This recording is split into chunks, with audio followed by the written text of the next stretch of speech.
Kid Cudi just released his newest album, INSANO. Let's talk about it. Kid Cudi occupies kind of a weird space in music for me right now, where when I was growing up, he was a legend. And in my opinion, this might be a hot take, but Man on the Moon 3 was like his absolute peak. And since then, it's been a little bit of a decline.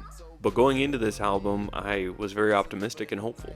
DJ Drama opened the album, and I just cannot get enough of this guy. I am in love with the resurgence of DJ Drama in modern hip hop. And then the first disappointment came. For me, this song with Travis Scott just really wasn't good.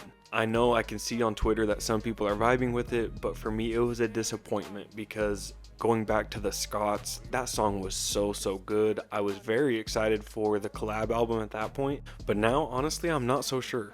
And what are the odds that tonight we got 2 bars about poop from different artists on the 21 Savage album and then now on Most Ain't Dennis?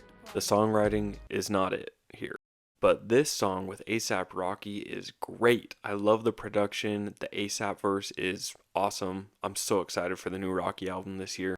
Electrowave Baby is really vibey, and I can see it either really growing on me or driving me nuts in the future. Only time will tell. I thought Too Damn High with Lil Yachty was good. The Yachty verse is great.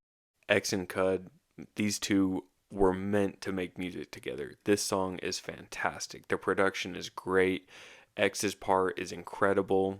R.I.P. XXX Tentacion. Disappointing. Neither Cudi nor Wayne delivered on this track in my opinion. They both kind of were just mid.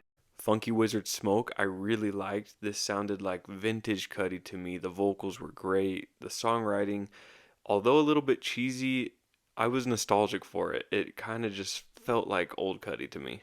And Razor Boys with Young Thug was great, which made up for the disappointing Thugger feature on the 21 Savage album earlier tonight. And then Blue Sky also was really good. Overall, for me, I'd say that Cudi went 50-50 on this album. Half of it's good, half of it's not. And that's kind of the issue that you run into when you put 21 songs on an album. It's over an hour long.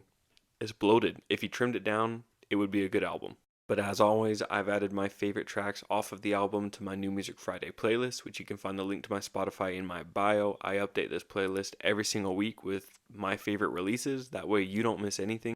And I've got a Best of 2024 playlist that I'm going to start putting together too. Also, in other news, according to Jaw Talks Music, which is a pretty credible source, usually he only posts stuff if it's legit, Cudi announced at his listening party tonight that him and Jaden are forming a group and will be making a collab album in the future, which I would be super excited for. They both kind of have similar wavelengths in the music that they make, and I think that they make good music together, so I'd be stoked. But please let me know below in the comments, what did you think of Kid Cudi's INSANO? I'm Honeybee Reviews, and don't forget to follow me for more music-related content.